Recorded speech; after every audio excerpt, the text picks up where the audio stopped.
तो हम लोग प्राचीन भारतीय इतिहास में सबसे पहले हम लोगों ने देखा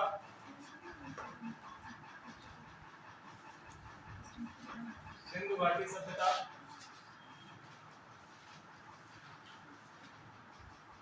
ठीक है, सिंधु घाटी सभ्यता हम लोगों ने 2300 बीसी से लेकर 1700 बीसी तक का टाइम पीरियड हम लोगों ने कवर किया। ठीक है, सिंधु घाटी सभ्यता में क्या क्या चीजें थी उनको हमने कहा ये प्रथम नगरीय क्रांति है।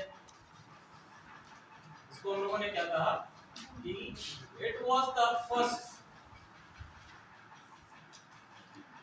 अर्बन रेवोल्यूशन, या हम लोगों को जो आपके सिंधु घाटी सभ्यता के जितने भी नगर हैं, सिंधु घाटी सभ्यता के जितने भी नगर हैं, केंद्र हैं, उसमें हमको कैसा गठन देखने को मिलता है, अर्बन या नगरीय गठन देखने को मिलता है। क्लियर? इसके बाद हम लोगों ने नेक्स्ट पीरियड में आए तो ये आपका पीरियड दो उसमें डिवाइडेड था। पहला था आपका ऋग्वैदिक काल,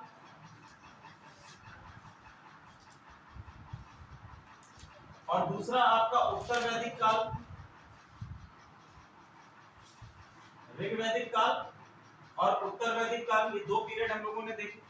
लगभग ये आपका कहां से कहां तक था, 1500 से लेकर 1000 तक का पीरियड था। 1500 बीसी से लेकर 1000 बीसी तक का ये पीरियड था आपका। सॉरी, ऋग्वैदिक काल जो है आपका 1000 बीसी तक। उत्तर वैदिक काल अगर हम जाएंगे तो आपका 1000 बीसी टू 600 बीसी तक का पीरियड आपको मिलता है। ओके, अब देखिए यहां पर हम डिस्कस करने जा रहे हैं महाजनपद काल को। महाजनपद काल को यदि हम देखेंगे तो ये लगभग आपको 600 बीसी से लेकर 400 बीसी तक देखने को मिलेगा। 600 बीसी टू 400 बीसी। ओके, ये इसका टाइम पीरियड, यानी लगभग हम 200 वर्षों का ये इतिहास डिस्कस करेंगे। सिंधु घाटी सभ्यता को हम लोगों ने डिस्कस किया। सिंधु घाटी सभ्यता के बारे में जानकारी बहुत ही कैसी है, लिमिटेड है, क्योंकि यहाँ की भाषा को अभी तक हमने डेसिफर नहीं कर पाया है। तो हम लोग आज का हमारा जो टॉपिक है महाजनपद काल, इसको समझने का प्रयास करते हैं। महाजनपद, अब देखिए सिंधु, इससे पहले हम लोगों ने देखा ऋग्वैदिक काल में जो आपकी इकाई है प्रशासनिक, या हम कह सकते हैं राजनीतिक इकाई जो है, वो आपकी क्या हुआ करती थी? इकाई क्या है? कुल। ठीक है, इसका प्रतिनिधि क्या कहलाता था? कुलक कहलाता था। कुल के ऊपर हम देखते थे ग्राम, जिसका आपका अध्यक्ष कहलाता है ग्रामण। ठीक है, या ग्रामीण किसको बोलते थे। इसके बाद नेक्स्ट इकाई हमारी क्या थी? विश। अगली इकाई क्या है? विश है। विश का मुखिया विशपति कहलाता था।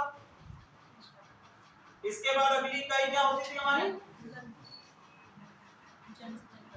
जनपद। ठीक है, तो इसी तरीके से हम लोगों ने अलग अलग इकाइयों को देखा। अगर हम महाजनपद काल की बात करें तो यहाँ पर इकाई आपकी क्या हो जाएगी? जन। इनमें इकाई क्या है? जन आपकी इकाई हो जाएगी। और इन्हीं से मिलाकर निर्माण किसका होता है? जनपद का निर्माण हुआ। और जब कई सारे जनपद विजित हो जाते हैं, एक ही शासन के अंतर्गत आते हैं, तो हमने उनको क्या कहा? महाजनपद। अब ये महाजनपद जो हैं आपको दो तरीके के मिलेंगे। ठीक है, दो तरीके के किस आधार पर? यहाँ की राजनीतिक व्यवस्था के आधार पर हम इनको दो पार्ट्स में डिवाइड करते हैं।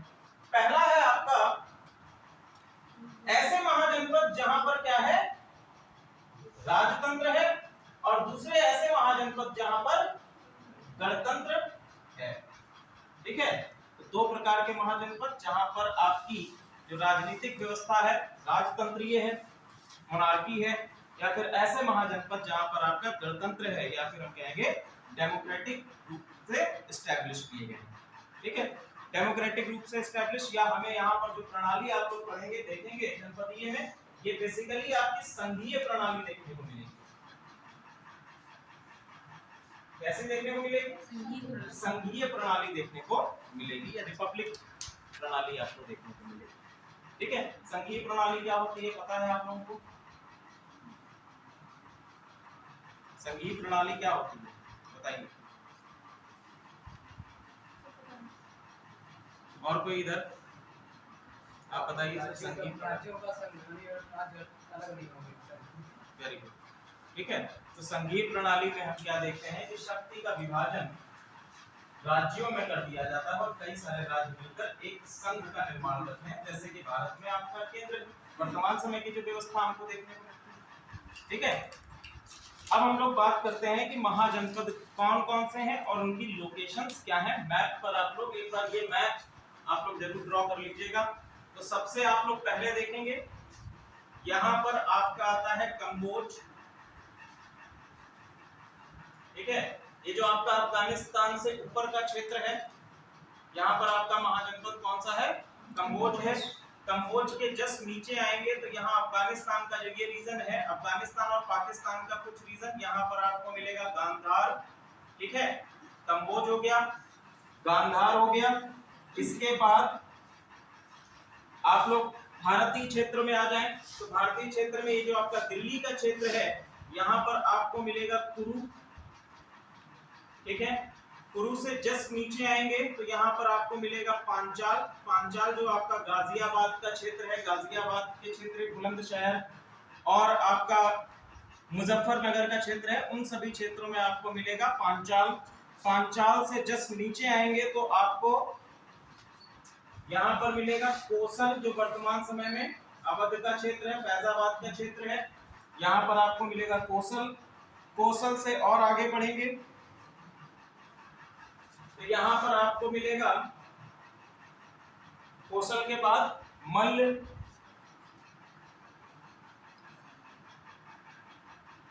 मल्ल के बाद यहाँ पर आपको मिलेगा बज्जी। मैप में थोड़ा सा डिफरेंस हो सकता है, एक बार आप इसको मिला भी लीजिएगा फिलहाल। ठीक है, बज्जी। बज्जी के बाद ये आप बिहार के क्षेत्र आपका आप इधर आ जाएंगे, यहां पर आपका है अंग।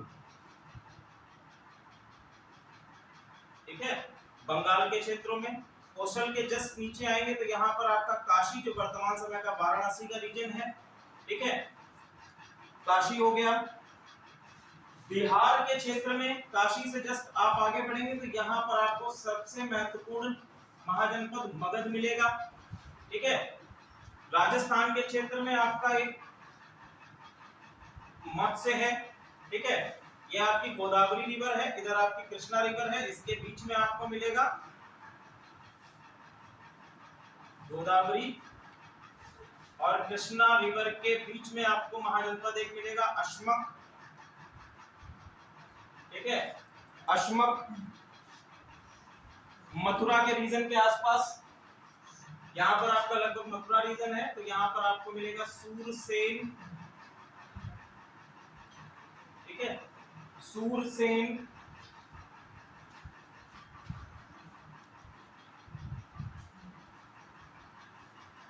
मथुरा के नीचे यहाँ पर आपको वत्स मिलेगा। अभी सबका रीजन कौन कौन सा वो भी लिखवा देंगे। वत्स हो जाएगा। यहाँ पर आपका है अवंती। ठीक है, अवंती। अवंती की राजधानी जो आपका उज्जैन का रीजन है, उज्जैन के आसपास अवंती की राजधानी उज्जैन थी, तो मध्य प्रदेश में जो उज्जैन का क्षेत्र है वो अवंती में, और यहाँ पर आपका आएगा चेदी। ठीक है, 1 2 3 4 5 6 7 8 9 10 11 12 13 14 15 16 कितने हो गए? ज्यादा हो गए।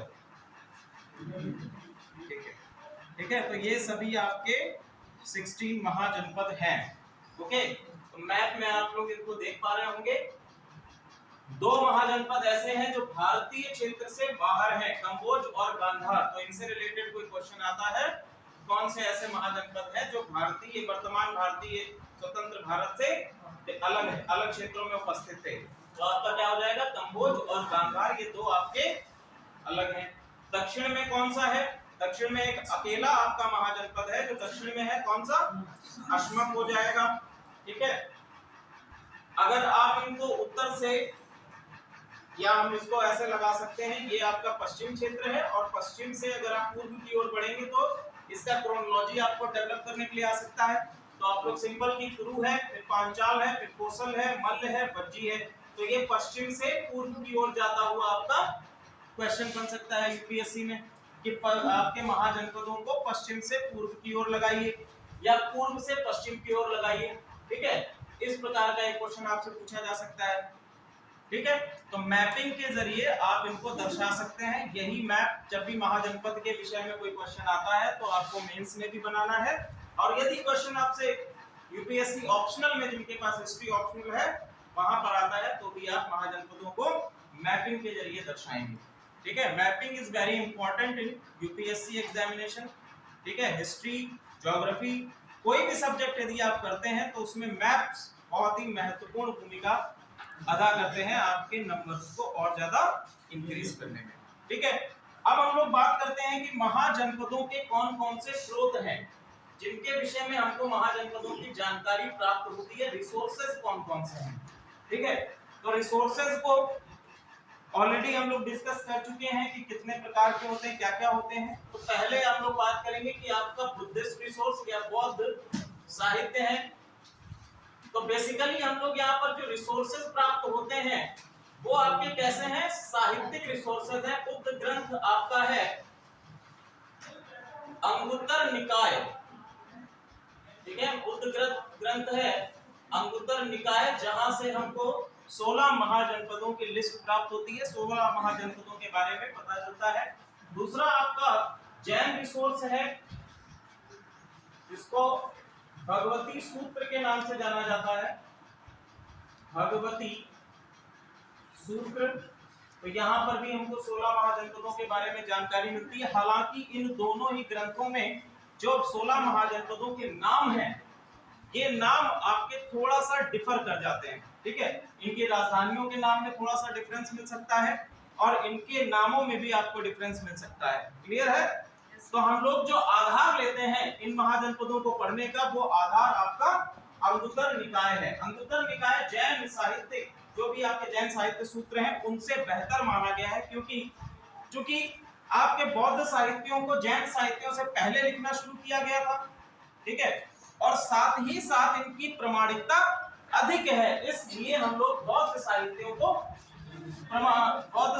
को अधिक तवज्जो देते हैं इन कंपैरिजन टू जैन साहित्य। ठीक है, तो अंगुत्तर निकाय के आधार पर ही ये सभी आपके महाजनपद हैं जितने भी हैं। ठीक है, तो साहित्यिक स्रोत हो गए। इसके बाद हम देखेंगे एक और आपका है बौद्ध साहित्य महापरिनिर्वाण सूत्र। क्या है? महापरिनिर्वाण सूत्र।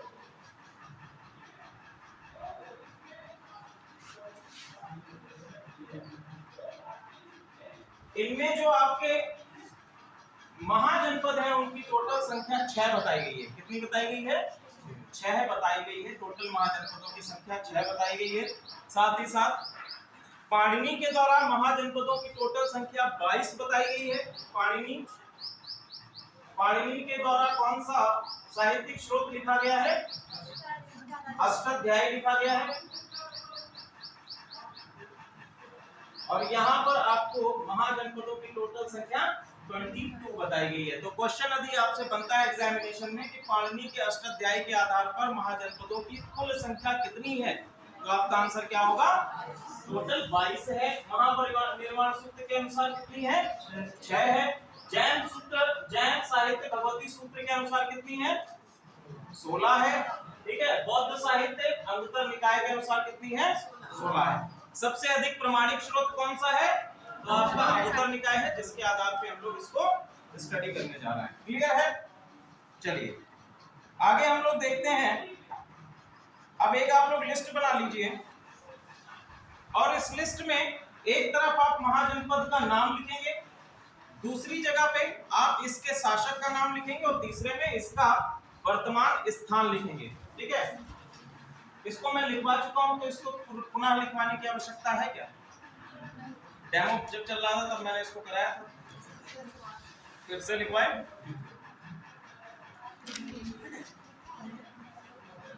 जल्दी बताओ भाई, लिखा है? चलो लिख लो, जिन्होंने नहीं लिखा है वो भी लिखेंगे।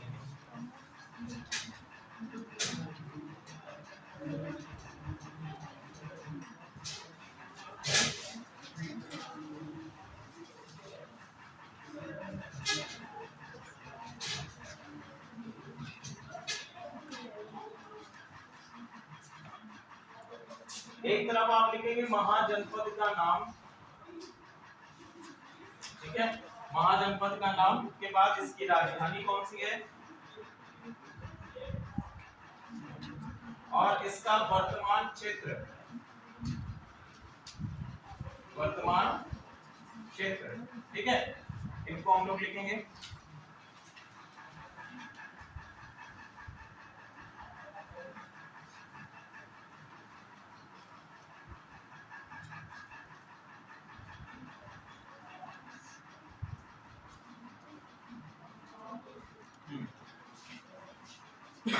नोट डाल के लिख लीजिए पहले। मल्ल, मल्ल, वज्जी, कंबोज और कुरु। मल्ल, वज्जी, कंबोज और कुरु, ठीक है। ये 4 महाजनपद गणतांत्रिक प्रणाली पर आधारित थे। किस पर आधारित थे? गणतांत्रिक प्रणाली पर।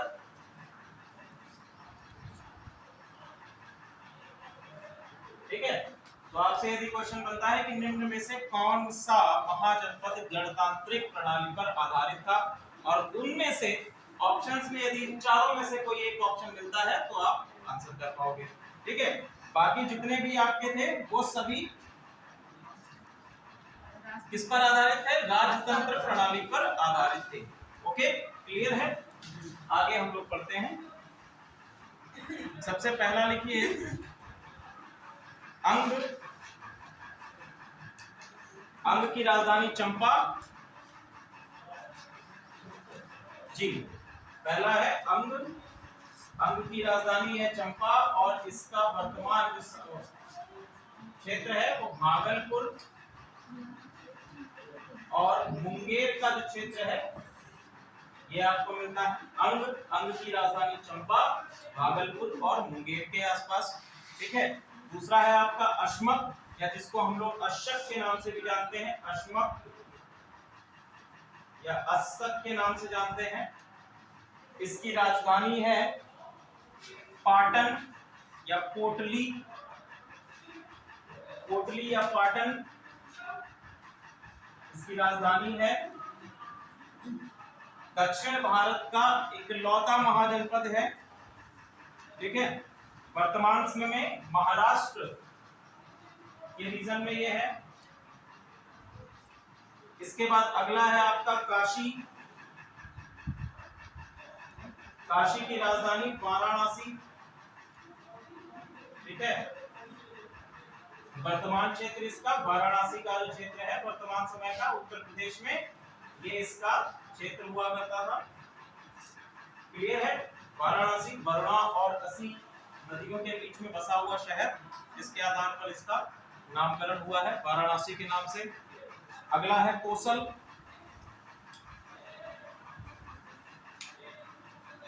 कोसल,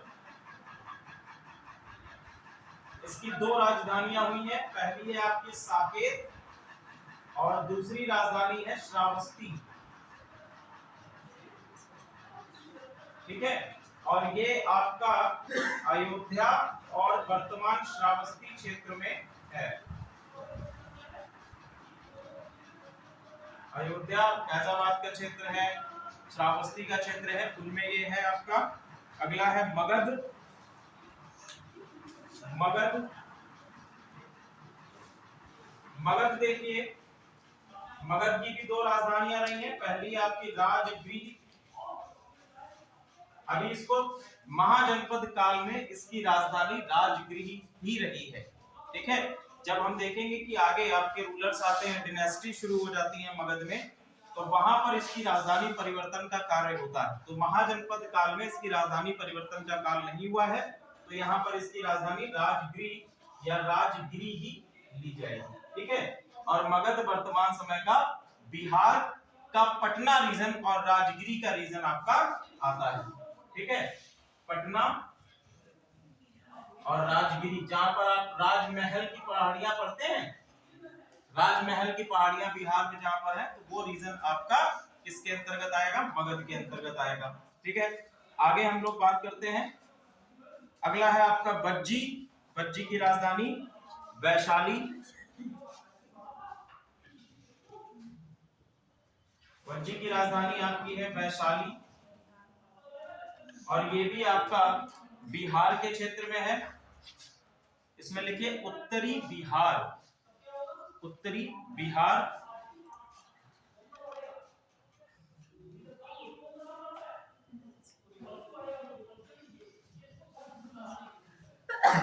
इसमें दरभंगा, मधुबनी, सीतामढ़ी,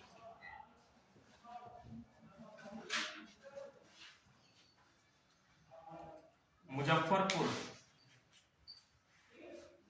ये क्षेत्र आपके आ जाएंगे। फिर इसके बाद है वत्स। वत्स, इसकी राजधानी है कौशाम्बी, और ये कौशाम्बी क्षेत्र। ठीक है, कंफ्यूज मत होइएगा, एक कौशाम्बी आपका पांचाल में भी, आप कुरु के नीचे और पांचाल के ऊपर आपको एक कौशाम्बी रीजन मिलेगा, और दूसरा कौशाम्बी रीजन आपका मध्य प्रदेश के क्षेत्र में है। तो ये आपका एक बौद्ध सेंटर भी रहा है। ठीक है, कौशाम्बी जो है आपका एक बौद्ध सेंटर भी रहा है। यहाँ पर क्लियर है, दोनों के लोकेशंस अलग अलग है, ध्यान दीजिएगा। इसके बाद है नेक्स्ट पांचाल। पांचाल की राजधानी अहिच्छत्र, पांचाल, और इसकी राजधानी है अहिच्छत्र। अहिच्छत्र, दूसरी राजधानी है काम्पिल्य। अहिच्छत्र और काम्पिल्य। अब देखो, जो आपका पांचाल है ये दो भागों में विभाजित था। पहला आपका है उत्तरी पांचाल और दूसरा है आपका दक्षिणी पांचाल। ओके, उत्तरी पांचाल और दक्षिणी पांचाल। उत्तरी पांचाल की राजधानी अहिच्छत्र है, दक्षिणी पांचाल की राजधानी काम्पिल्य। क्लियर है? इसके बाद आप लोग बात करते हैं नई मत्स्य। मत्स्य, मत्स्य की राजधानी विराटनगर, और ये राजस्थान के क्षेत्र में है। ठीक है, इसके बाद अगला है आपका गांधार। गांधार, गांधार की राजधानी क्या है? तक्षशिला, ये ध्यान आपको रहेगा, तक्षशिला। ओके, इसके बाद कंबोज आपका है, कंबोज की राजधानी हाटक है। ठीक है, कंबोज की राजधानी हाटक है। गांधार का क्षेत्र आप लिख लीजिएगा पेशावर और रावलपिंडी। पेशावर और रावलपिंडी मैप में भी आप देख पा रहे होंगे कि पाकिस्तान के क्षेत्र में है। ठीक है, पेशावर और राजस्थान, रावलपिंडी। कंबोज का क्षेत्र आपका कश्मीर के उत्तर में।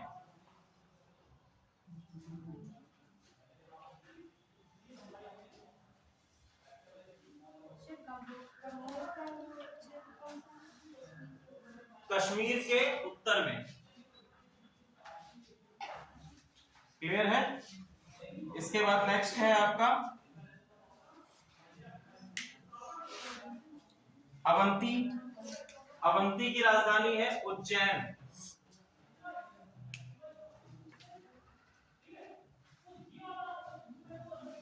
उज्जैनी या उज्जैन इसकी राजधानी है। एक और इसकी राजधानी है माहिष्मती या महिषती। ठीक है। अवंती की राजधानी है माहिष्मती, या इसको एक और नाम से जाना जाता है महिषद्दी। ठीक है, ये दक्षिणी अवंती की राजधानी है और उज्जैनी आपका उत्तरी अवंती की राजधानी है। क्लियर है? बाहुबली वाला ये माहिष्मती नहीं है। आगे हम लोग देखते हैं कुरु की राजधानी इंद्रप्रस्थ। कुरु इंद्रप्रस्थ दिल्ली के क्षेत्र में। चेदी की राजधानी है सुक्तिमती। सुक्तिमती कुरु की राजधानी है इंद्रप्रस्थ। ठीक है, इंद्रप्रस्थ।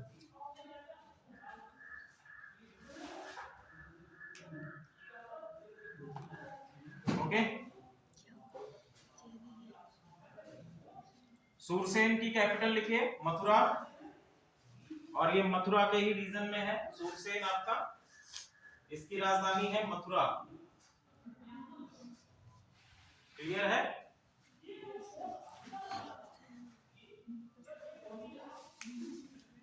चलिए अब हम लोग बात करते हैं। तो ये आपके हो गए टोटल 16 महाजनपद, इनकी राजधानियां और इनके जो क्षेत्र। ठीक है, इससे ज्यादा क्वेश्चंस। हाँ बताइए कौन सा रह गया? हाँ कौन सा रह गया? अंग। अच्छा अंग रह गया। अंग तो सबसे पहले तो अंग ही लिखवाया है। मल्ल, मल्ल भी हो गया। मल्ल पावा के मल्ल और ये कुशीनारा के मल्ल। मल्ल नहीं हुआ है तो मल्ल लिखो भाई, क्या होगा। मल्ल की देखो 2 राजधानियां हैं। मल्ल जो है वो 2 भागों में बटा हुआ था। इसकी 2 राजधानियां हैं। पहला आपका कुशीनारा है, दूसरी आपकी पावा है। ठीक है, और इन्हीं राजधानियों के आधार पर मल्ल 2 भागों में विभाजित भी थे, जिसमें हम लोग कहते हैं इसको पावा के मल्ल और कुशीनारा के मल्ल। ठीक है, इसका क्षेत्र लिख लीजिए। इसका क्षेत्र है गोरखपुर और देवरिया। गोरखपुर और देवरिया, या आपका पूर्वी उत्तर प्रदेश। साइलेंट कर लो इसको बच्चा। अब देखिए महाजनपद आपके इतने सारे हैं, 16 महाजनपद, लेकिन केंद्रीकृत सत्ता के रूप में एक ही महाजनपद का उत्कर्ष होता है। ठीक है, इसमें कौन सा महाजनपद है? मगध। ठीक है, तो हम लोग बात करते हैं मगध की। मेंस में भी आपसे क्वेश्चन पूछा जाता है, और बहुत सारे क्वेश्चंस आपसे यूपीएससी प्रीलिम्स और साथ ही साथ डिफरेंट वनडे एग्जामिनेशंस में भी बनते हैं।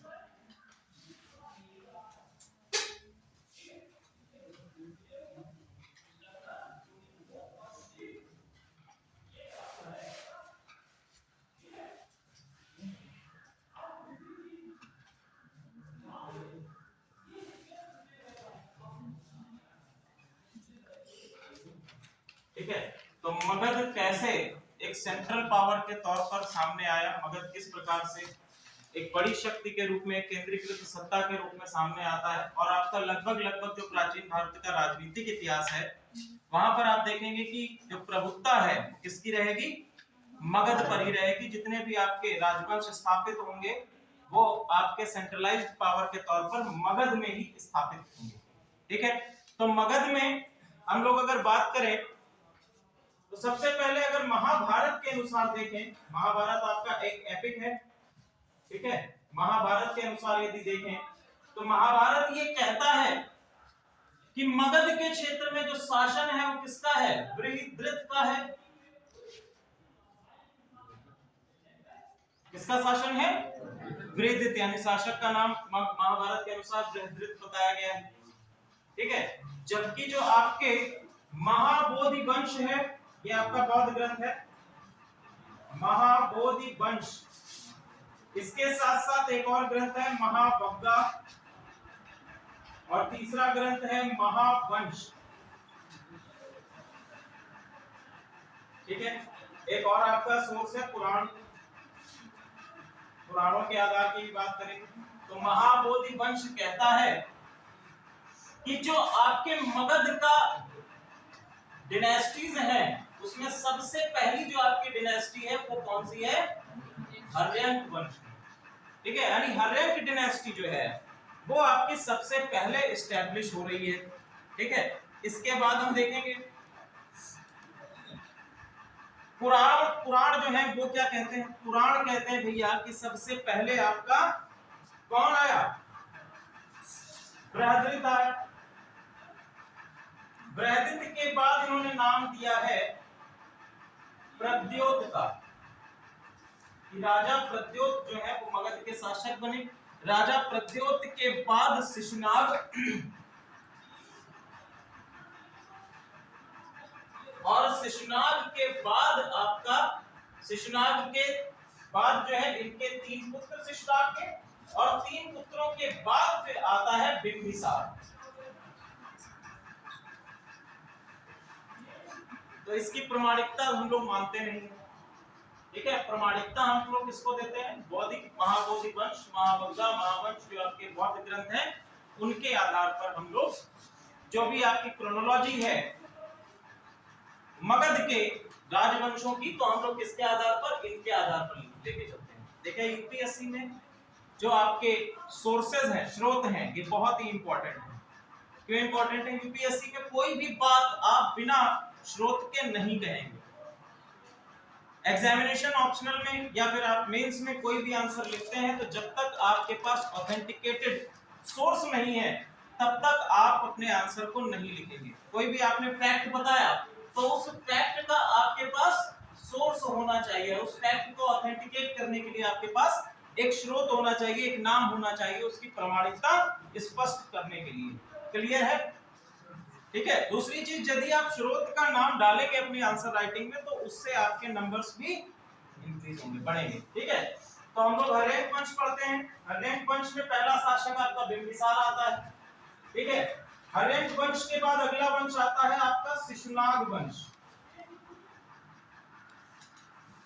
ठीक है, शिशुनाग वंश के बाद अगला वंश आता है आपका नंद वंश, और नंद वंश के बाद हमारा आ जाता है मौर्य वंश।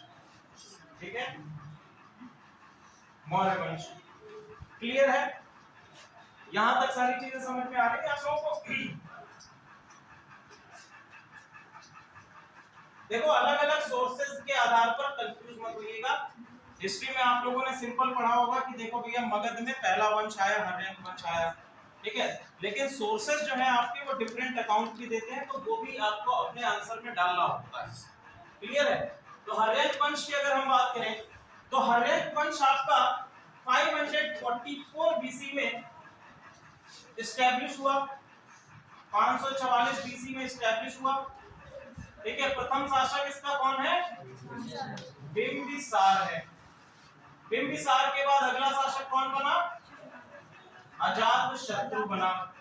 ठीक है, अजातशत्रु के बाद अगला शासक कौन है? उदयन, या जिसको हम लोग उदयभद्र भी बोलते हैं। उदयभद्र, उदयन। इसके बाद अगला शासक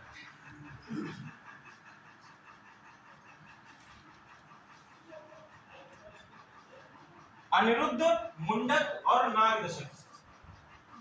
अनिरुद्ध,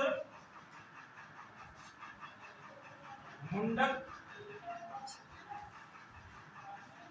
और नागदशक। ठीक है, तो ये आपका हर्यंक डिनेस्टी का क्रोनोलॉजी है। शिशुनाग वंश में देखें, आप देखो नाग वंश में एक वाराणसी का अमात्य है, यानी काशी का जो रीजन है वहां का एक अमात्य है जिसका नाम है शिशुनाग। ठीक है, नागदशक को ओवरथ्रोन करने के बाद शिशुनाग जो है अपने एक डिनेस्टी की स्थापना करता है मगध में और सबसे पहला शासक बनता है। ठीक है, शिशुनाग। शिशुनाग के बाद अगला शासक है इसमें कालाशोक, या जिसको हम लोग कहते हैं काकवर्णिन। कालाशोक, या काकभरणिक के नाम से जानते हैं। ठीक है, कालाशोक के बाद अगला है शासक क्षेमवर्धन। क्षेमवर्धन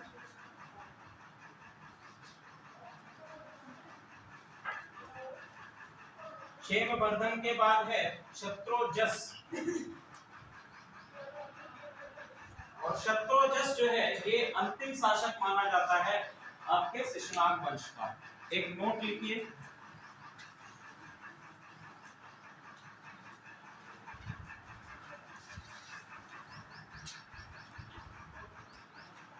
नोट, महाबोधि वंश के अनुसार, महाबोधि वंश के अनुसार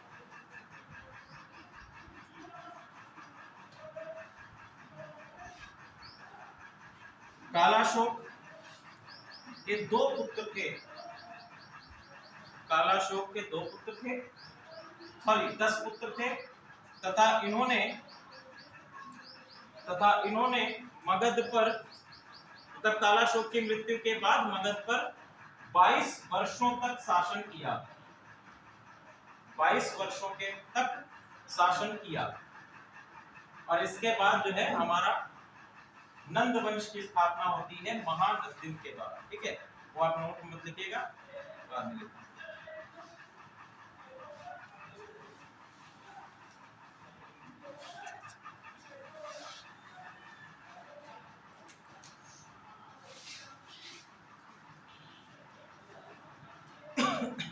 ठीक है, तो हमारा सबसे पहली डिनेस्टी कौन सी है? हर्यंक डिनेस्टी है। हर्यंक डिनेस्टी में सबसे पहला शासक बिंबिसार है। ठीक है, इसको हम लोग पढ़ते हैं।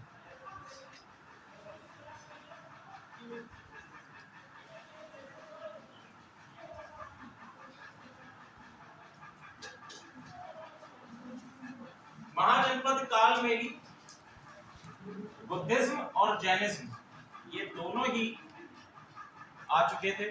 ठीक है, सबसे पहला हम लोग देखेंगे, लेकिन बुद्धिज्म और जैनिज्म को हम लोग अब अलग से कवर करेंगे। देखेंगे बिंबिसार। बिंबिसार के बारे में जो मोस्ट ऑफ हमें जानकारी है वो अश्वघोष के द्वारा कौन सी रचित है रचना? बुद्ध चरित। ठीक है, तो मोस्ट ऑफ जो आपको जानकारी मिलती है वो बुद्ध चरित के द्वारा मिलती है। एक और चीज है कि महावंश जो है आपका बौद्ध ग्रंथ जो है उसके अनुसार ये बताया गया है कि बिंबिसार आपका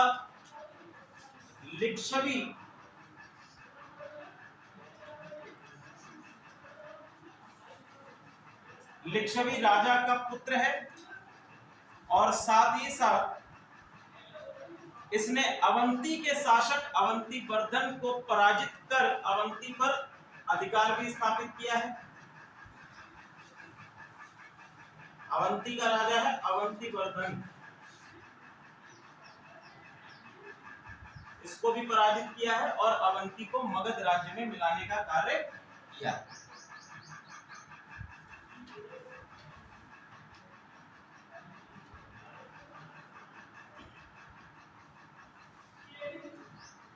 ठीक है, एक चीज रह गई है उसको लिख लीजिए। महाजनपद काल में मगध के उत्कर्ष से पहले। ठीक है, तो अभी उसको कर लेते हैं।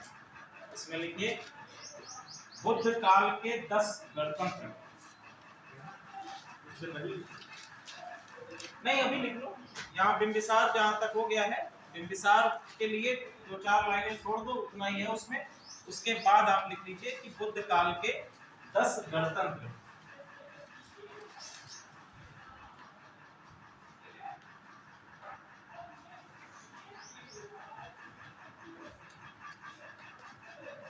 ठीक है, बुद्ध काल के 10 गणतंत्र कौन कौन से हैं? नाम लिखिए। सबसे पहला है आपका कपिल वस्तु के शाक्य। कपिल वस्तु के शाक्य।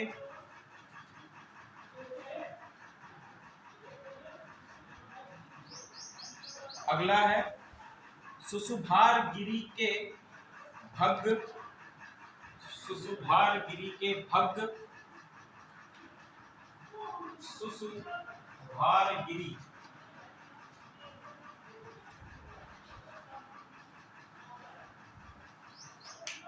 भग्ग। अगला है अलकंप के बुली, अलकंप के बुली। अलकंप एक ज्योग्राफिकल एरिया का नाम है और जो बुली है ये वहां पर शासन करने वाला राजवंश है।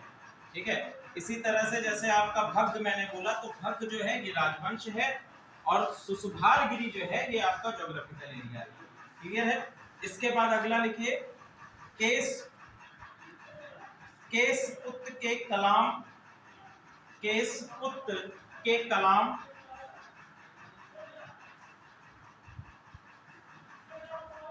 नेक्स्ट है रामग्राम के कोलीय, रामग्राम के कोलीय, कोलीय।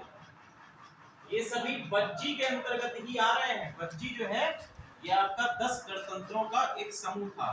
ठीक है, जो 10 गणों का एक समूह था इस पूरा गणतंत्र। ठीक है, इसके बाद है पिपली वन के मोरीय, पिपली वन के मोरीय, पिपली वन के मोरीय। फिर नेक्स्ट है मिथिला के विदेह, मिथिला के विदेह।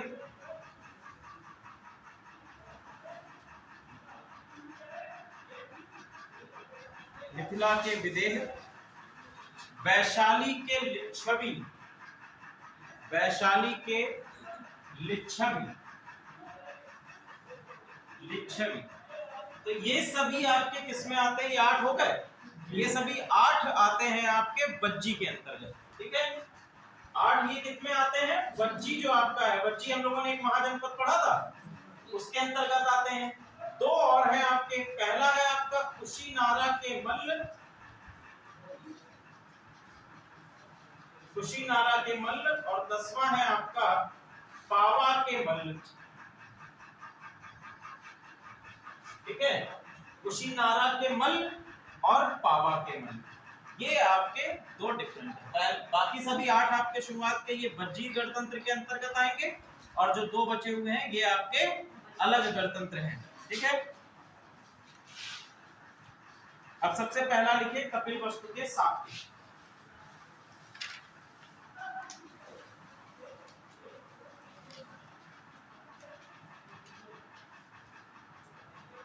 ठीक है, तो कपिलवस्तु के शाक्य, इनकी राजधानी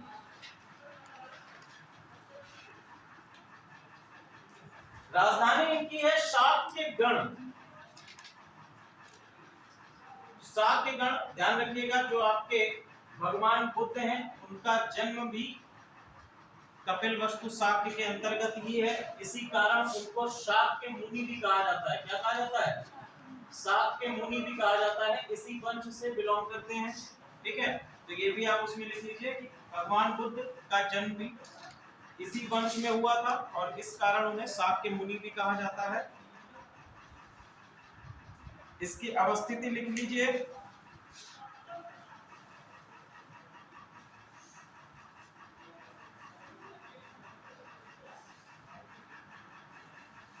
वर्तमान स्थिति नेपाल,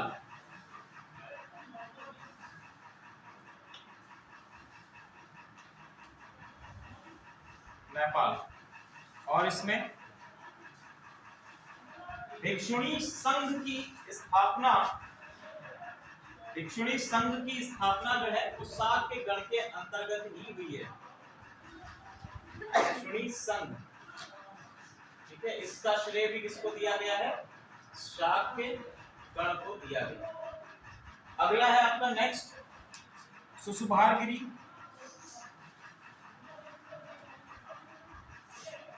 सुसुभारगिरी वर्तमान मिर्जापुर, वर्तमान मिर्जापुर।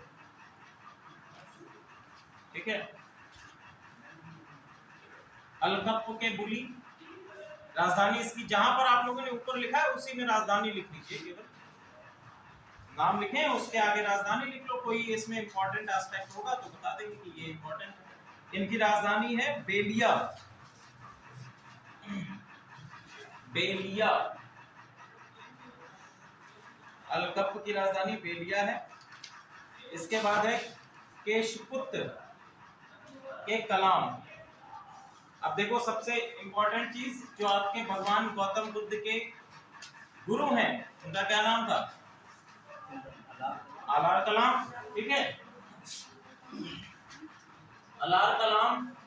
तो भैया अलार कलाम जो है वो आपके इसी गण से संबंधित है। ध्यान इसमें ये नोट डाल लीजिएगा, भगवान बुद्ध के गुरु अलार कलाम इसी गण से संबंधित है।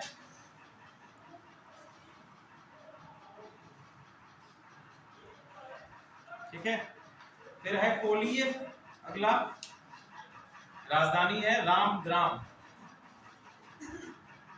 रामग्राम।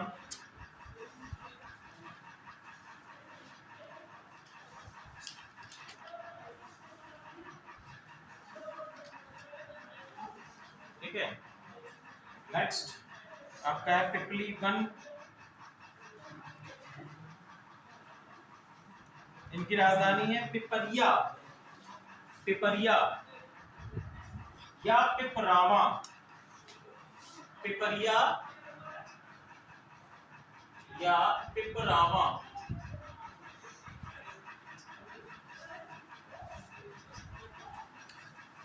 पिपरावा।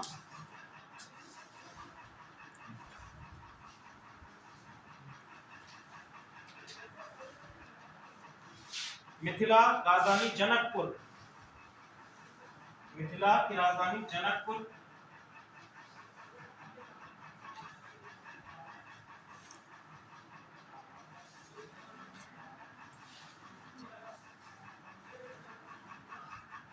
मल्ल का हम लोगों ने आपको बता दिया है। ठीक है, कुशीनारा राजधानी है और एक पावा राजधानी है। वैशाली आपका है, वैशाली की राजधानी वैशाली ही है। और यहाँ के शासक थे चेटक। चेटक के बारे में बताएंगे कि चेटक की एक पुत्री थी चेलना। ठीक है, इनका विवाह बिंबिसार के साथ में हुआ था। ठीक है, और बिंबिसार की 3 प्रकार की नीतियां हुआ करती थी अपने साम्राज्य विस्तार के लिए। ठीक है, तो हो गए आपके 10 हो गए। हम लोग वापस से आ जाते हैं अपने बिंबिसार के ऊपर। बिंबिसार की हम लोग बात कर रहे थे, बुद्ध चरित्र में मिलता है सबसे ज्यादा जानकारी हमको इनके विषय में। बात करेंगे, देखो इनकी भैया साम्राज्य विस्तार या साम्राज्यवादी जो नीति है उसके अंतर इन्होंने त्रिआयामी नीति अपनाई। त्रिआयामी नीति, ये त्रिआयामी नीति इनकी क्या थी? पहली कि मैत्री संबंध हम स्थापित करेंगे, मित्रता बनाकर स्थापित कर लिया राज्य को। दूसरा इन्होंने कहा वैवाहिक संबंध से, और तीसरा इन्होंने कहा अगर किसी भी प्रकार से नहीं मानेगा तो हम क्या करेंगे? युद्ध करेंगे, और युद्ध के माध्यम से हम इनको विजित कर लेंगे। ठीक है, इसके बारे में हमको सोर्सेज या इंफॉर्मेशन भी मिलती है। इनके कोर्ट में, बिंबिसार के कोर्ट में एक चिकित्सक है जिसका नाम क्या है? जीवक। Very good. ठीक है, इनके कोर्ट का एक चिकित्सक है जिसका नाम है जीवक। तो इसने जीवक को अवंती भेजता है। अवंती में उस समय का शासक है चंड प्रद्योत। ठीक है, और चंड प्रद्योत को भैया हो गया था पीलिया जॉइंटिस। ठीक है, और इस बीमारी के चलते अवंती में अपने मैत्री संबंध को स्थापित करने के लिए इसको भेजता है, जीवक को भेजता है, चंड प्रद्योत से मैत्री संबंध स्थापित हुए। इसके बाद हम दूसरा चीज देखते हैं, गांधार में इसने अपना एक दूत समूह भेजा, एम्बेसडर टाइप्स में, कि पूरा दूत समूह इसने भेजा ताकि वहां पर मैत्री संबंध स्थापित किए जा सकें। ओके, दूसरा चीज हम लोग बात करेंगे, ये तो आप लोग देख रहे हैं कि मैत्री संबंध के आधार पर इसने कितना एस्टैब्लिशमेंट किया है। बात करें वैवाहिक संबंधों की, तो हमारा जो ग्रंथ है महावग्गा, महावग्गा के अनुसार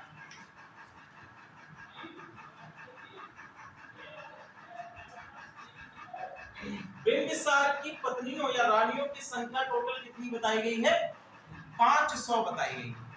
तो ये एक आधार बनता है कि वैवाहिक संबंधों के आधार पर अपनी साम्राज्यवादी नीति को इसने आगे बढ़ाया। काशी जो है इसको दहेज में मिला था। देखो कौशल का शासक है,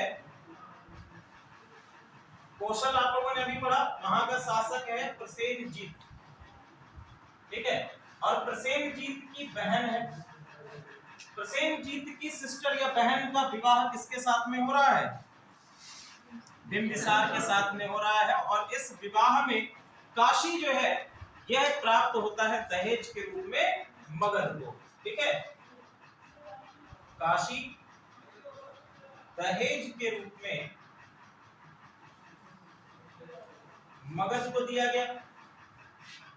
तो मगध किसके, काशी किसके अधीन आ गया? मगध के अधीन आ जाता है। क्लियर है यहां तक? ठीक है। बिंबिसार के समय राजधानी क्या है आपकी? गिरिब्रज है, ठीक है, गिरिब्रज है, या जिसको राजगिरी भी कहा जाता है, राजगिरी, गिरिब्रज, ठीक है। ये आपके, या इसको वर्तमान समय का राजगिरी भी बोल सकते हैं। ये राजधानी जो है इस प्रकार से बनाई गई थी कि चारों तरफ से क्या है, राजमहल पहाड़ियों से घिरी हुई है, तो इस पर अटैक करना मुश्किल है। आगे आने वाले शासकों में हम देखेंगे कि अजातशत्रु, एक 2017 में आपसे क्वेश्चन पूछा गया था कि सबसे पहले किस मगध के शासक ने, मगध के किस शासक ने पाटलिपुत्र के रणनीतिक महत्व को समझा। 2017 का पीसीएस का क्वेश्चन है, ठीक है। तो वहां पर आपका हो जाएगा अजातशत्रु ने, ठीक है। अजातशत्रु ने सबसे पहले इसके रणनीतिक महत्व को समझा। अब रणनीतिक महत्व किस प्रकार से समझा हम बताते हैं।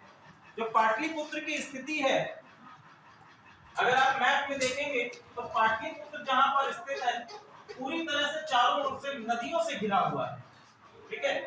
मान लीजिए कि ये आपका क्षेत्र जो है वो पाटलिपुत्र का है या पटना का जो वर्तमान क्षेत्र है। यहाँ पर कौन कौन सी नदियां हैं? पहले आप अगर देखेंगे तो उत्तर में आपको मिलेगी गंगा नदी, ठीक है। उत्तर में आपको कौन सी नदी मिलेगी? गंगा नदी है। इसके पूर्व में यदि हम देखेंगे, ये आपका पूर्व का हिस्सा हो जाएगा, यहाँ पर नदी है सोन, ठीक है। और दक्षिण और पश्चिम में आपको नदी मिलती है पुनपुन रिवर। तो ये एक ऐसा क्षेत्र है जो गंगा रिवराइन सिस्टम, जो आपका गंगा और उससे सहायक नदियां हैं, उनसे घिरा हुआ क्षेत्र है, ठीक है। यहाँ पर मैप में थोड़ा हो सकता है कि आप लोग जब अपने मैप में देखेंगे जाके तो वहां पर आपको ये स्थिति समझ में आ जाएगी, ठीक है। तो गंगा, सोन और पुनपुन रिवर से ये चारों तरफ से घिरा हुआ है। ऐसी अवस्था में इसको कहा गया है जल में नाव की तरह, जल में नाव की तरह कहा गया है कि जो आपका पटना का पाटलिपुत्र का क्षेत्र है उसको कैसा कहा गया है? जल में नाव की तरह कहा गया है। तो जिस प्रकार से इतनी टेक्नोलॉजीज डेवलप नहीं थी, इतना हम कह सकते हैं कि तकनीकी विकास नहीं था, जिसके कारण इन नदियों को पार करके अपनी पूरी सेना के साथ में पार करके और फिर पाटलिपुत्र पर आक्रमण कर पाना नेक्स्ट टू इम्पॉसिबल था। तो ये इसका रणनीतिक महत्व है। और इसको सबसे पहले किस शासक ने जाना? अजातशत्रु ने। और अजातशत्रु ने कोशिश भी की कि हम इसको राजधानी परिवर्तन करने का प्रयास करें, लेकिन अजातशत्रु अपने शासनकाल में ये नहीं कर पाया। इसके बाद जो अगला शासक आएगा उदयन या उदयभद्र, उसने राजधानी को स्थापित किया, ठीक है। उदयन जो है या उदयभद्र, उदयभद्र को श्रेय जाता है राजगिरी से राजधानी को स्थापित करने का। कहां पर? पाटलिपुत्र, ठीक है। पाटलिपुत्र पे राजधानी स्थापित करी। ओके। गंगा के पूर्व में क्या ये मतलब गंगा के पूर्व में? गंगा के पूर्व में नहीं, जो आपका ये है पाटलिपुत्र, तो पाटलिपुत्र के उत्तर में गंगा है। पाटलिपुत्र के उत्तर में गंगा है, उत्तर में गंगा है। और आपका पूर्व में सोन नदी बहती है, और दक्षिण और पश्चिम में आपका पुनपुन रिवर। ठीक है, क्लियर है यहां तक सारी चीजें? यहां तक कोई डाउट आप लोगों को? आगे हम बात करेंगे। यहीं पर गंडक नदी मिलती है। हाँ,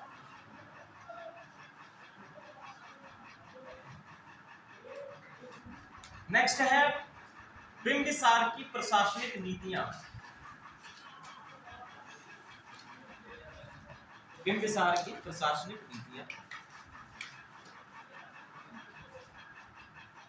अब देखो, जब हम एक केंद्रीकृत शासन सत्ता स्थापित करने जा रहे हैं तो ये इंपॉर्टेंट होता है कि हम अपनी प्रशासन या हमारी जो प्रशासनिक नीतियां हैं उनको भी और ज्यादा सुदृढ़ करें, स्ट्रेंथन करें। तो देखो, इसके लिए बेसिकली जो इकाई है यहाँ पर वो अभी भी हम क्या है, ग्राम है।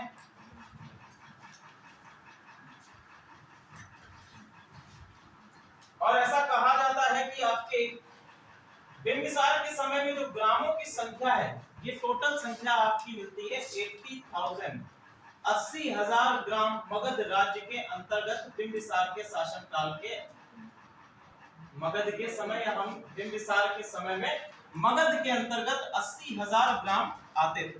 ठीक है, और यहाँ पर महावग्गा के अनुसार जो इकाई है वो ग्राम है और ग्राम का मुखिया है ग्रामक। हर ग्राम का एक हेडक्वार्टर, कई सारे ग्राम का एक डिफरेंट हेडक्वार्टर बनाया गया है। ठीक है, एक केंद्र बनाया गया है और यहाँ पर आपके महामात्यों का नियुक्ति की गई है। यहाँ पर क्या किसकी नियुक्ति है, महामात्य। तो ग्राम है, ग्राम के बाद आपका उसका एक हेडक्वार्टर है जहाँ पर महामात्यों की नियुक्ति की। ये महामात्य जो है वो 3 प्रकार के बताए गए हैं। ठीक है, ये किसके अनुसार है, ये भैया महावग्गा के अनुसार है। बौद्ध ग्रंथ है महावग्गा, उसके अनुसार बताया गया। महामात्य के 3 प्रकार बताए गए हैं। ये 3 प्रकार कौन कौन से हैं? पहले हैं आपके जो कि एग्जीक्यूटिव की तरह काम करते हैं, एग्जीक्यूटिव की तरह काम करेंगे। ठीक है, इनका नाम बताया गया है सब्बाथका। सब्बाथका।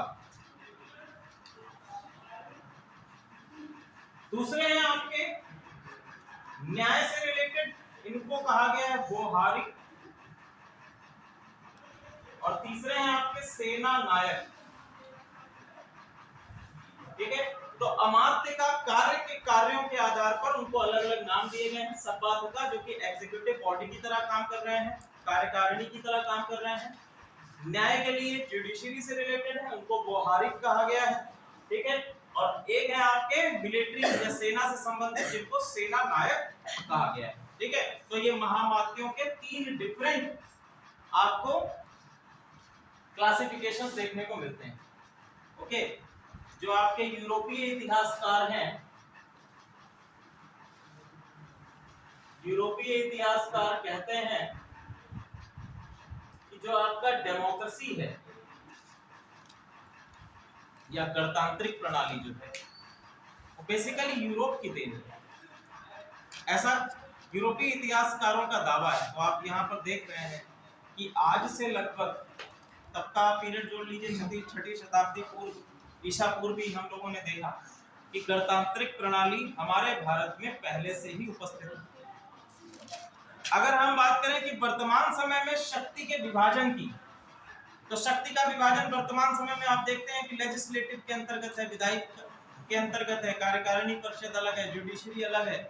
यहाँ पर भी आप देख रहे हैं कि किस प्रकार से एक आपकी कार्यकारिणी है, जुडिशरी आपकी डिफरेंट है, विधायिका हम बात नहीं करेंगे क्योंकि राजा है यहाँ पर। ठीक है, सेना नायक अलग। तो डिफरेंट आपको जो यूरोपीय इतिहासकार जिस प्रकार से यूरोपीय इतिहास को सर्वोपरि दिखाने का प्रयास करते हैं, यदि भारतीय इतिहास को वो पढ़ें तो उनको ये जानकारी प्राप्त होगी कि वर्षों पहले ये चीज भारत में ऑलरेडी हो चुकी है, एस्टैब्लिश हो। ठीक है, आगे हम लोग बात करेंगे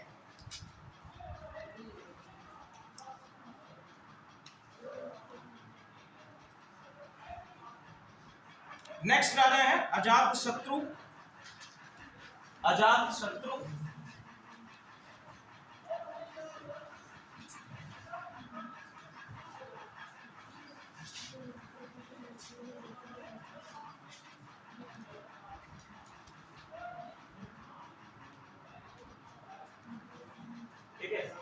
अजात शत्रु, इनका शासनकाल 492 से 460 बीसी, 490 to 460 बीसी।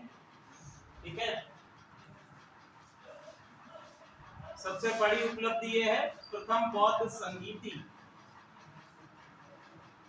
प्रथम बौद्ध संगीति इन्हीं के शासनकाल में हुई थी। अध्यक्षता महाकश्यप के द्वारा की गई है। अध्यक्षता महाकश्यप के द्वारा की गई है। तो भैया देखो, अजातशत्रु जो है अंग का गवर्नर था। अपने पिता के साथ में अंग विजय के अभियान पर युद्ध के द्वारा अंग को जीता गया था, मगध में लाया गया था। ऐसा माना जाता है कि जो आपके बिंबिसार हैं, बिंबिसार के जो पिताजी थे, उनका कत्ल जो है अंग के शासक ने किया था, तो बिंबिसार को बदला लेना ही था। तो बिंबिसार अपने पुत्र अजातशत्रु को लेकर अंग के क्षेत्र में जाता है, अंग के क्षेत्र में विजय हासिल करके उसको मगध में मिला लेता है और उसके बाद अजातशत्रु को वहां पर नियुक्त कर देता है। ठीक है, एक महामात्य के तौर पर या गवर्नर के तौर पर हम सिंपल कह सकते हैं। ठीक है, महाबोधि वंश और जितने भी आपके बौद्ध साहित्य हैं वो सिंपल तरीके से जो आपका हर्यंक डिनेस्टी है उसको क्या कहते हैं, पितृ हंता वंश बोलते हैं। क्योंकि इसमें जितने भी आपके शासक हुए हैं उन्होंने सभी अपने पिताओं की हत्या कर कर अपने शासन को स्थापित किया है, राजा बने। ठीक है, तो इसको कहा जाता है पितृहंता वंश भी कह सकते हैं, या इंग्लिश में इसको कहते हैं पैट्रिसाइड। यानी कि पिता की हत्या कर राजा बनने का काम है, कृत्य है, वो इन वंश में किया गया। यही आप आगे भी देखेंगे, जितने भी आपके वंश है, चाहे वो नंद वंश हो, चाहे वो आपका शिशुनाग वंश है, उनमें भी यही आपको देखने को मिलेगा।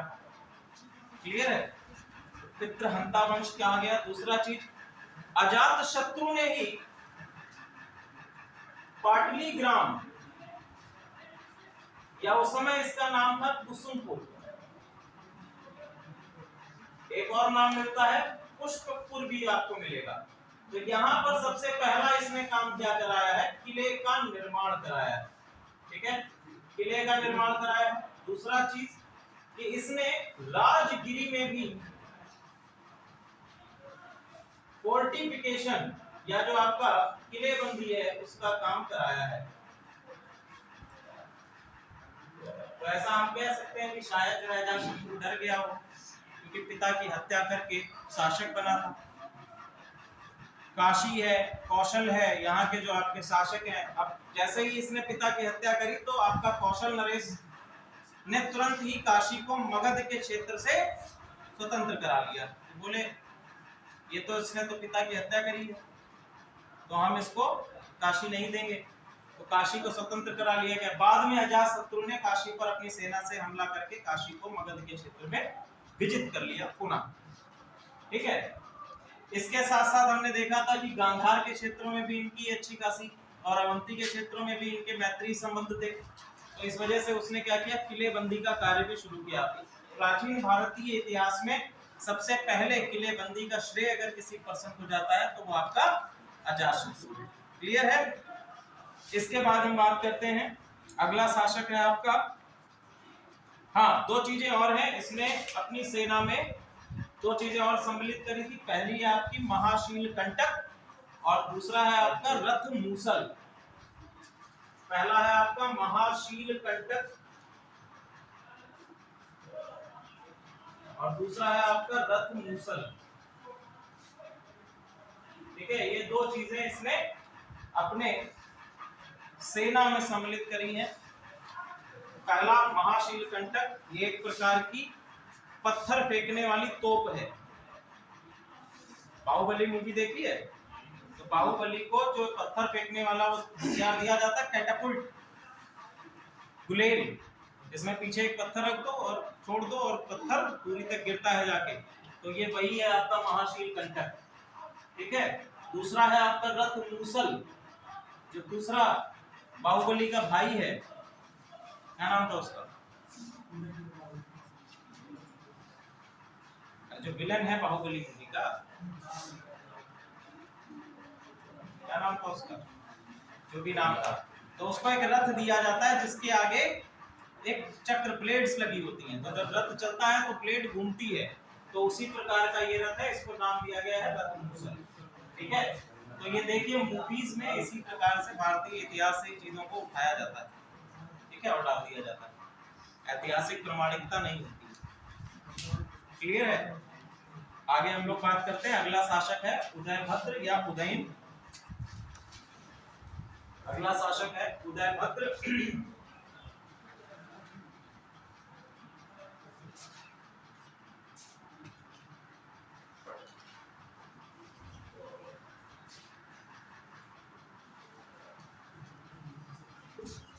Four 461 to 444।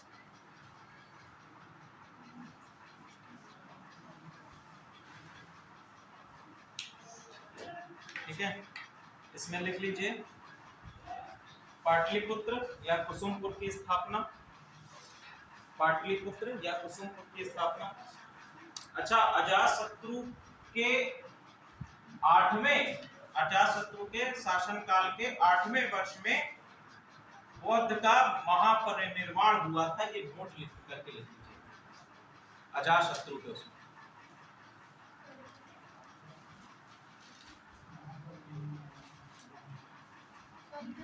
अजातशत्रु के शासनकाल के 8वें वर्ष में, 8वें वर्ष में बुद्ध का महापरिनिर्वाण, भगवान बुद्ध का महापरिनिर्वाण हुआ।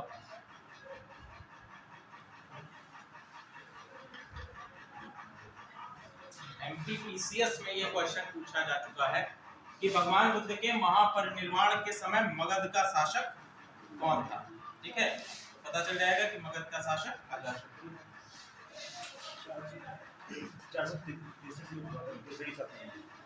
जी चलिए, तो उदयन जैसे ही शासक बनता है, उदयन को पता था कि जो उससे पहले पिताजी हैं उनके अजातशत्रु, इन्होंने ऑलरेडी जो है पाटलिपुत्र के महत्व को समझ लिया है, पाटलिपुत्र में फोर्टिफिकेशन भी करा दिया है। तो इसने क्या किया, अपने शासन के चौथे वर्ष में, 4th ईयर में इसने एक कार्य किया कि पाटलिपुत्र में राजधानी बनाई और राजगिरी से राजधानी को कहां शिफ्ट कर दिया, पाटलिपुत्र या कुसुमपुर इसको कहा गया है, कुसुमपुर या पाटलिपुत्र में अपनी राजधानी को शिफ्ट कर दिया। ठीक है, चौथे वर्ष में ये ऐसा कार्य करता है। इसके बाद दो और शासक आते हैं, अनिरुद्ध है और मुंडक है और नागदशक। ठीक है, अनिरुद्ध, मुंडक और नागदशक, इन लोगों को हम लोग ऑलरेडी डिस्कस कर चुके हैं, इनके बारे में ज्यादा फैक्चुअल इंफॉर्मेशन है भी नहीं और एग्जामिनेशन पर्सपेक्टिव से आता भी नहीं। नागदशक अंतिम शासक था, 412 बीसी तक आपका हर्यंक डिनेस्टी चलती है। इसके बाद अगला वंश आ जाता है शिशुनाग वंश। ठीक है, शिशुनाग वंश की स्थापना किसने करी है, शिशुनाग ने ही करी है। ध्यान दीजिए, 412 बीसी में इसकी स्थापना होती है। बेसिकली जो आपका शिशुनाग है काशी का गवर्नर था, और जैसे ही ये देखता है कि नागदशक एक बहुत ही वीक रूलर है मगध में, तो मगध में इसने नागदशक को समाप्त कर अपनी सत्ता की स्थापना कर दी। पहला कार्य इसने क्या किया, राजधानी परिवर्तन किया है। राजधानी इसने क्या बनाई, वैशाली। ठीक है, राजधानी इसने क्या बनाई है, अपनी वैशाली बनाई है। क्लियर है? अब राजधानी परिवर्तन के पीछे कारण का क्या था, कारण समझिए। राजधानी परिवर्तन के पीछे मगध के अलावा एक और आपका महाजनपद है जो कि काफी सशक्त है। कौन सा महाजनपद है, वज्जी। ठीक है, वज्जी। वैसे वज्जी को मगध के अंतर्गत विजित कर लिया गया था हर्यंक डिनेस्टी में ही, लेकिन जैसे ही हर्यंक डिनेस्टी खत्म होती है, शिशुनाग वंश आता है, तो वज्जी में फिर से जो है विद्रोह उठने लगते हैं। और इधर ये क्या था, इधर जो आपका शिशुनाग था, शासक बनते ही सबसे पहला कार्य क्या कर रहा था, अवंती पर इसने हमला कर दिया।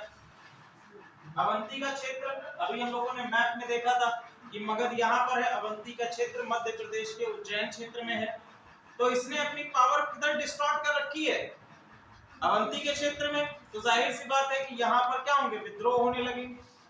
अभी नया नया शासक आया है, डिनेस्टीज का चेंज हुआ है, राजवंश का परिवर्तन हुआ है, तो यहाँ पर जो आपके बज्जी का क्षेत्र है, इन्होंने भी अपने आप को अपराइज करने के लिए विद्रोह करने शुरू करे। तो इसने अपनी राजधानी को परिवर्तित करके वैशाली, वैशाली क्या है, बज्जी का एक केंद्र, यहाँ हम कह सकते हैं बज्जी के केंद्र में है, सेंटर में है। तो इसने क्या किया, बज्जी के सेंटर में अपनी राजधानी बना ली। क्लियर है, सेंटर में अपनी राजधानी बना ली, समझ में आ गया, ताकि वहां पर उठने वाले विद्रोहों को भी दबाया जा सके। ठीक है, इसका अगला शासक क्या है, इसी के, हाँ, इसका अगला शासक है कालाशोक या काकवर्णिन। अगला शासक है कालाशोक या काकवर्ण।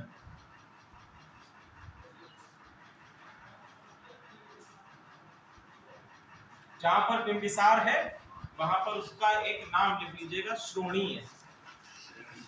ठीक है, बिंबिसार जहां पर है, बिंबिसार का एक और नाम लिख लीजिएगा, श्रेणी है।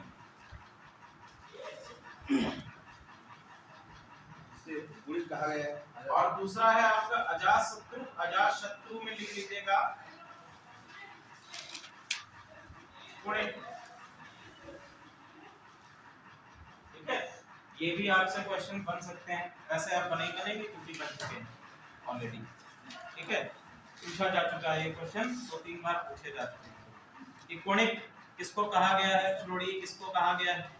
तो श्रोणी कहा गया है बिंबिसार को, कुणिक कहा गया है अजातशत्रु को। ठीक है, कालाशोक, कालाशोक ने देखिए वैशाली का जो राजनीतिक महत्व था, यानी कि ये आपके शिशुनाग वंश की या मगध की राजधानी हुआ करती थी, इसको समाप्त कर दिया। ठीक है, और पुनः राजधानी को कहां पर स्थापित कर लिया, पाटलिपुत्र में।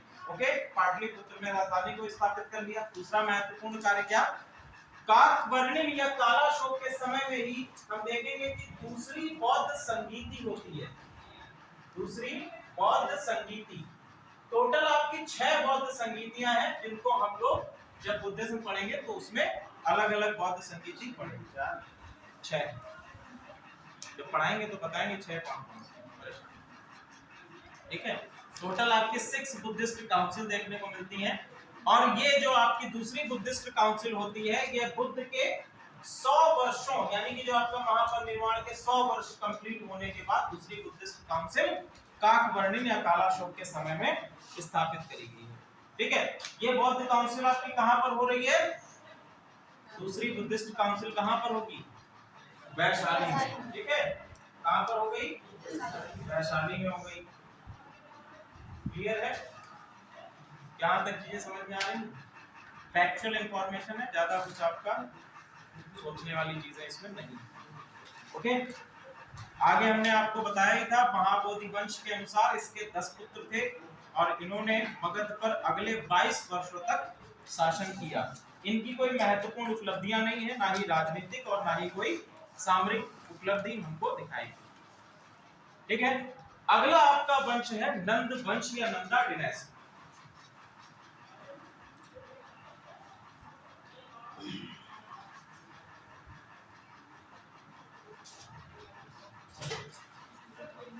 यूपीपीसीएस का फॉर्म सभी लोगों ने भर दिया है, कोई ऐसा जिसने अभी तक नहीं भरा है, वकील साहब ने नहीं भरा, भर दिया, नहीं भरा, ये झूठ बोल रहे हैं।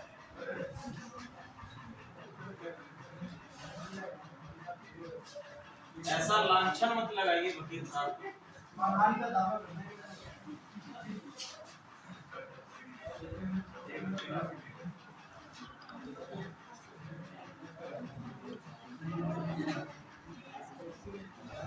बेचारे राहुल गांधी तो वैसे भी अपनी सदस्यता खो चुके हैं मानहानि के दावे के चक्कर में, क्यों अभिषेक को भी परेशान करना चाहते हैं।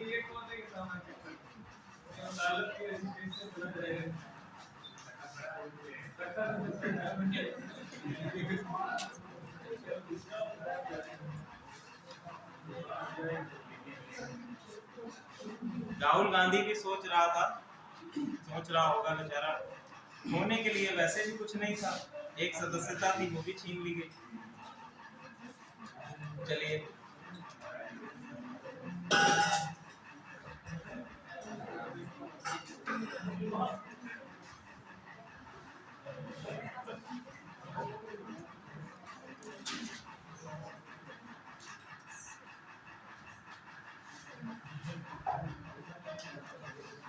चलो भाई, नंद वंश या नंद डायनेस्टी के बारे में बात करते हैं।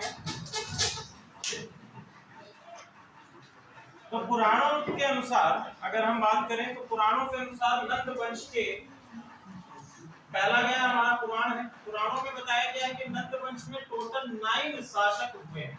कितने? टोटल 9 शासक हुए हैं और इन्होंने भारत पर लगभग मगध के क्षेत्र में लगभग 100 वर्षों तक शासन किया। अब भैया इनमें कौन कौन से आपके शासक मिलते हैं, क्या नाम है उनके? ठीक है, उनके नाम, सबसे पहला शासक बताया गया है उग्रसेन। सबसे पहला शासक बताया गया है उग्रसेन। दूसरा शासक आपका बताया गया है पांडुपति।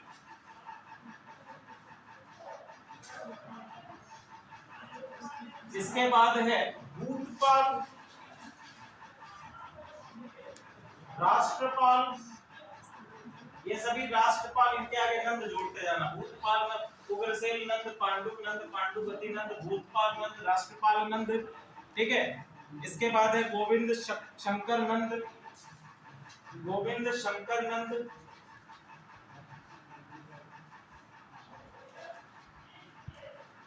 गोविंद शंकर नंद के बाद है दश सिद्धक,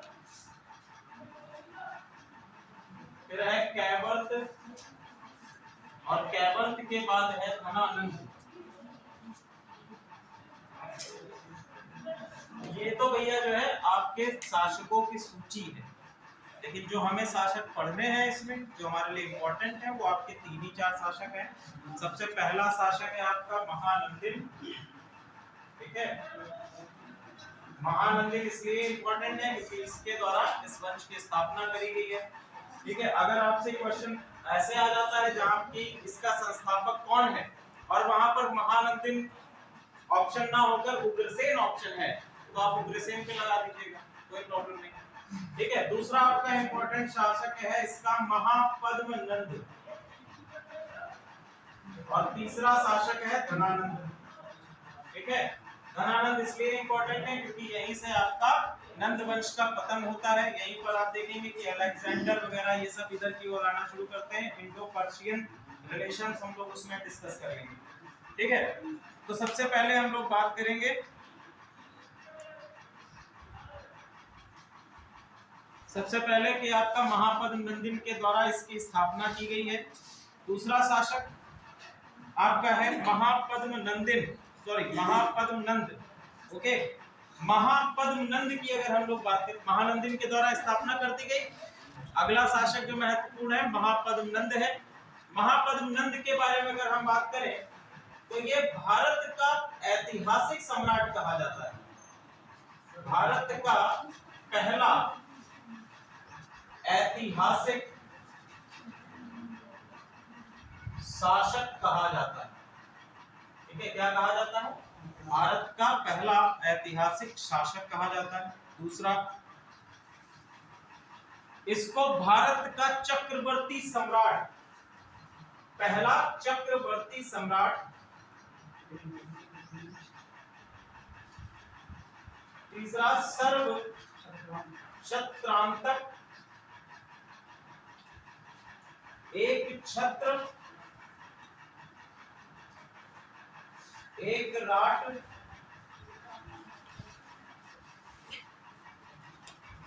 सर्व छत्र संहारक, सर्व छत्र संहारक। इसके साथ साथ सर्व छत्र संहारक का मतलब है कि इसने सभी क्षत्रियों का नाश कर दिया। ठीक है, हाँ, दूसरा परशुराम भी इसको उपाधि, दूसरा परशुराम की भी उपाधि इनको दी गई है। ऐसा माना जाता है, एक आपका ग्रंथ है परिशिष्ट पर्वन। परिशिष्ट पर्वन के अनुसार जो आपका महापद्मनंद है, ये एक नाई का पुत्र होता है। इसको क्या बताया गया है कि आपका जो कोर्ट बार्बर है, दरबार में रहने वाला एक नाई है, उसका और एक दासी का पुत्र बताया गया है। ये किसमें बताया गया है? परिशिष्ट पर्वन में ऐसा बताया गया है। साथ ही साथ कुछ आपके अभिलेखीय साक्ष्य हैं जो इनसे संबंधित हैं। अभिलेखीय साक्ष्य कौन कौन से हैं? पहला है आपका सबसे इंपॉर्टेंट हाथी गुम्फा अभिलेख। हाथी गुम्फा अभिलेख, हाथी गुम्फा अभिलेख में भैया बताया गया है, हाथी गुम्फा अभिलेख किससे संबंधित है? हाथी गुम्फा अभिलेख किस शासक से संबंधित है? खारवेल का। ठीक है, ये किसका है? खारवेल का है। तो यहाँ पर हम देखेंगे कि हाथी गुम्फा अभिलेख में महापद्मनंद के कलिंग विजय की बात कही गई है। कलिंग विजय या कलिंग अभियान की बात कही गई है और इसमें ये बताया गया है कि कलिंग विजय करने के बाद सबसे पहला इसने क्या काम कराया है? कलिंग में तिनसुली नामक नहर का निर्माण किया है। तिनसुली नामक नहर का निर्माण कार्य कराया। दूसरा इसने कार्य क्या किया है? जिनसेन की प्रतिमा उठाकर मगध ले आया। जिनसेन की प्रतिमा कहां ले आया? मगध ले आया। जिनसेन क्या है? जिनसेन आपका जैन तीर्थंकर महावीर की प्रतिमा है। ठीक है, जैन तीर्थंकर महावीर स्वामी की प्रतिमा जिनसेन। ठीक है,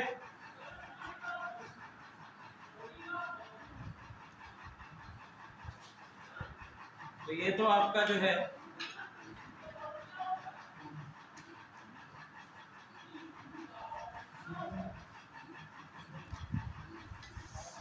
अब देखो, जो इतनी सारी उपाधियां दी गई हैं, इसको एकराट बताया है, एकराट बताया गया है, एक छत्र बताया गया है, चक्रवर्ती सम्राट बताया गया है। ये सब उपाधियां किसी न किसी आधार पर दी गई होंगी ना। तो इसकी मिलिट्री पावर इतनी अधिक थी, इसने इतने सारे क्षेत्रों को विजित किया, उसी के आधार पर ये उपाधियां इनको प्रदान की गई हैं। अब इसमें हम लोग बात करते हैं कैसे क्या चीजें हैं। तो सबसे पहले अगर बात करें इसकी सेना की, तो इसकी सेना में 20,000 घुड़सवार थे, 2 लाख पैदल सैनिक हैं,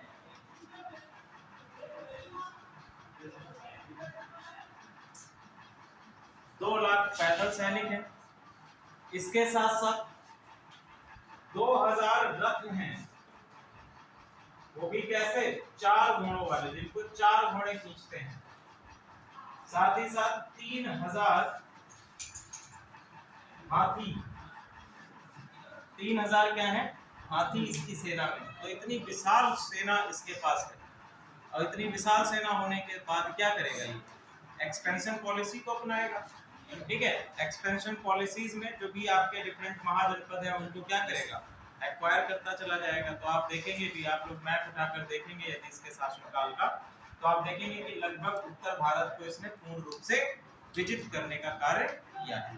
ठीक है, अगला आपका महत्वपूर्ण शासक है धनानंद। धनानंद जो है काफी अहंकारी और साथ ही साथ सक्षम शासक नहीं था। ठीक है, अहंकार में ही इसने जो है, जो आपके कौटिल्य हैं शिक्षक उस समय थे तक्षशिला के, उनका अपमान कर दिया, और तभी से उन्होंने क्या किया? अपने मन में ये अवधारणा पाल ली कि अब मुझे नंद वंश का समाप्ति करनी है। और इसके बाद उन्होंने चंद्रगुप्त मौर्य, अब चंद्रगुप्त मौर्य को जो हम लोग पढ़ेंगे तो देखेंगे कि चंद्रगुप्त मौर्य के अलग अलग बताए गए हैं कि कहाँ से इनका ओरिजिन है। कोई कहता है कि ये कैलाश पर्वतों में एक प्रजाति है वहां से आए हैं। अभी हम लोगों ने एक वंश पढ़ा था मौर्य वंश, टिपली बन के मौर्य, वहां से भी इनका ओरिजिन बताया गया है। ठीक है, कोई इनको शूद्र से संबंधित करता है कुछ इतिहासकारों ने इसको क्षत्रिय जाति से बताया है।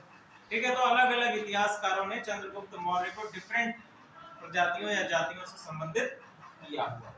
ठीक है, बात करेंगे कौटिल्य ने इनकी शिक्षा दीक्षा करी। कौटिल्य ने इनको एक सैनिक के तौर पर और एक शासक बनने के लिए शिक्षित किया। और इसके बाद हम देखेंगे कि मगध के क्षेत्रों पर इन्होंने आक्रमण करना स्टार्ट कर दिया। तो सबसे पहले मगध में अभी एक कहानी बहुत ही प्रचलित है मगध के विषय में, मगध विजय के विषय में, किस प्रकार से आपके चंद्रगुप्त मौर्य ने मगध को विजित किया।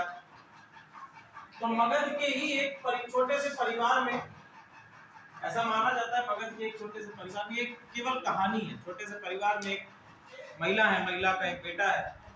तो वो उसको रोटी निकाल के देती हैं चूल्हे में से, और चूल्हे की रोटी क्या है, फूली हुई होती है, देती हैं।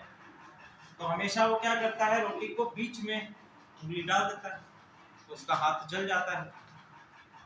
तो उसकी माँ ने अपने बेटे से कहा कि बेटा तू वही गलती हमेशा से कर रहा है जो कि गलती चंद्रगुप्त मौर्य करता है। ठीक है, रोटी को हमेशा किनारे से तोड़ के खाना चाहिए। और अभी तक चंद्रगुप्त मौर्य क्या करते थे, डायरेक्टली कहां पर अटैक कर रहे थे, आपके पाटलिपुत्र पर, इनकी राजधानी पर ही अटैक कर रहे थे। पाटलिपुत्र मैंने वैसे ही बताया है कि क्या है, पाटलिपुत्र या मगध का जो क्षेत्र है वो कैसा है, आप वहां पे अटैक कर ही नहीं सकते हैं, चारों तरफ रिवर्स हैं। रिवर्स को पार करके अपनी सेना ले जाकर और फिर युद्ध करना, ये तो बहुत ही इम्पॉसिबल टास्क है। ठीक है, तो फिर इन्होंने जब ये बात सुनी, ऐसा कहा जाता है ये जो है किनारे पर कहीं खड़े होकर सुन रहे थे, तो चंद्रगुप्त मौर्य ने कहा कि भैया ये तो बड़ी गलती हो गई। तो फिर उन्होंने क्या किया कि जब किनारे किनारे के रीजंस हैं, साइड साइड के रीजंस हैं, फिर वहां पर हमला करना शुरू कर दिया और फिर धीरे धीरे सेंटर पर हमला किया, ताकि अपनी सेना को भी सशक्त कर लिया और हमला करके नंद वंश का विनाश कर अपने वंश को स्थापित किया। ठीक है, चंद्रगुप्त मौर्य 323 बीसी में अपने आप को स्थापित करते हैं। तो मौर्य वंश की स्थापना कब हुई, 323 बीसी। और सबसे पहला शासक इनका कौन है, चंद्रगुप्त मौर्य। ठीक है,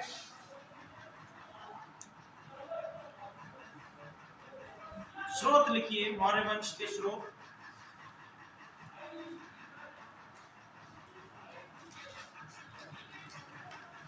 पहला है अर्थशास्त्र। अर्थशास्त्र, अर्थशास्त्र किसकी रचना है, कौटिल्य की रचना है। ठीक है, अर्थशास्त्र कौटिल्य। दूसरी इंडिका मैगस्थनीज। अर्थशास्त्र इसके रचयिता है कौटिल्य। इसके बाद नेक्स्ट है इंडिका मैगस्थनीज। इसके बाद है मुद्रा राक्षस। मुद्रा राक्षस किसने लिखी है, विशाखा दत्त, नहीं विशाख दत्त, इसको लड़की बना दी, विशाखा दत्त। ठीक है, विशाख दत्त।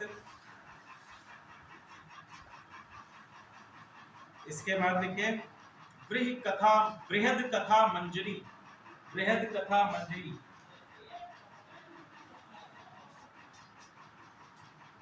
बृहद कथा मंजरी।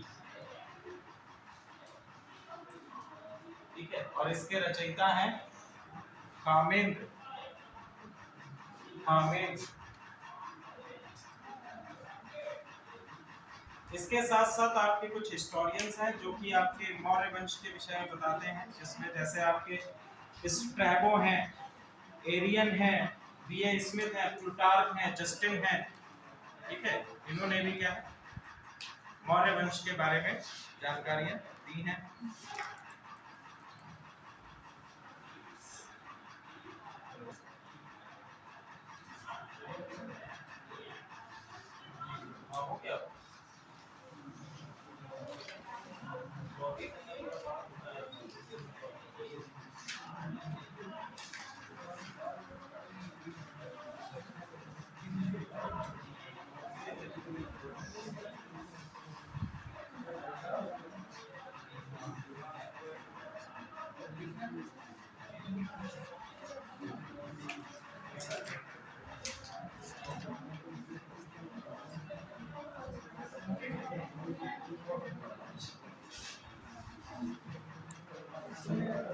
ठीक है, तो यहाँ तक की कहानी आज हो गई। हम लोग कल से मौर्य वंश को शुरू करेंगे। ठीक है, साथ ही साथ जो आपका इससे पहले जो 3 डायनेस्टी है, हर्यंक वंश है, शिशुनाग वंश है, इनकी जो प्रशासनिक उपलब्धियां हैं, इनकी जो प्रशासनिक व्यवस्था है, धार्मिक व्यवस्था इसमें किस प्रकार की है, और सामाजिक और आर्थिक व्यवस्था, इसको भी हम लोग कल की क्लास में डिस्कस करेंगे। ठीक है, तो ये आप लोग कल पढ़ के आइए और आगे मौर्य वंश को भी हम लोग पढ़ेंगे।